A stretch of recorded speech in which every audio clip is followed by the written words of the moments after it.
जिस समय मेघनाथ का वध हो गया तो उसकी भुजा कट करके महलों में आई और भूमि पर पड़ी हुई उस मेघनाथ की भुजा ने सारा वृत्तांत सुलोचना को सुना दिया, लिख करके बता दिया। मेरे प्रिय सज्जनों, भुजा ने लिखा कि हे भामिनी, दुखी मत हो। मैं साक्षात शेषावतार लक्ष्मण के बाणों के द्वारा आघात होकर के मरकर मुक्ति को प्राप्त हुआ हूं। तुम भी भगवान श्री राम के पास जाकर के मेरा सिर मांगो, वे तुम्हें सिर दे देंगे। तब तुम उसी सिर के साथ अग्नि में प्रवेश करके परमात्मा के धाम को प्राप्त करना। सुलोचना ने रक्त से लिखे हुए अक्षरों को पढ़ा तो वह अत्यंत प्रसन्न हुई। तदनंतर रावण तथा मंदोदरी से पूछकर वह आभूषणों को धारण करते हुए पालकी में बैठ करके भगवान श्री राम के पास गई। उन्हें देख करके श्रेष्ठ वानरों ने समझा कि भयभीत होकर के दशानन रावण ने माता सीता को पालकी में बैठा करके यहां भेजा है।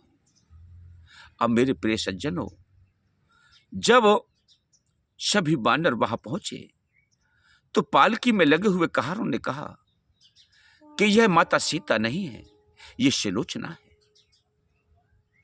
तो वह सभी भालू बंदर जो दर्शन के लिए आए थे वह पुनः वापस हो गए और भगवान श्री राम के पास पहुंचे। रथ में से उतर करके सुलोचना ने भगवान प्रभु श्री राम को प्रणाम किया और उनसे अपने पति के शीश को मांगा और कहा कि मैं सती होना चाहती हूँ, प्रभु आप मुझे मेरे पति का शीश दे दीजिए। तो भगवान प्रभु श्री राम बड़े दयालु हैं, बड़े कृपालु हैं, बड़े सरल स्वभाव वाले हैं। कहा है न कहंते को हनिए, पाप दोष ना किनिए। उन्होंने कहा कहे सुलोचने, आप अगर चाहो तो मैं आपके पति को जीवित कर आपको प्रदान कर दूंगा। आप अग्नि में प्रवेश होकर के आत्महत्या ना करो, सती ना हो।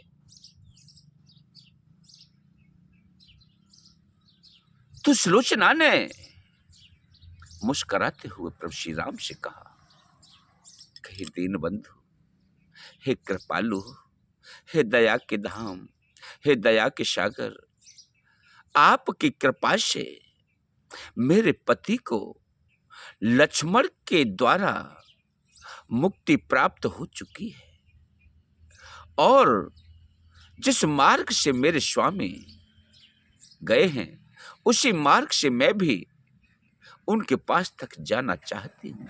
आप मुझ पर कृपा कर दीजिए, आप मेरे पति का, मेरे स्वामी का शीश मुझे प्रदान कर दीजिए। इस प्रकार से मेरे प्रिय सज्जनों, वह सुलोचना भगवान प्रभु श्री राम से निवेदन कर रही है। बोलिए गोविंद भगवान की जय।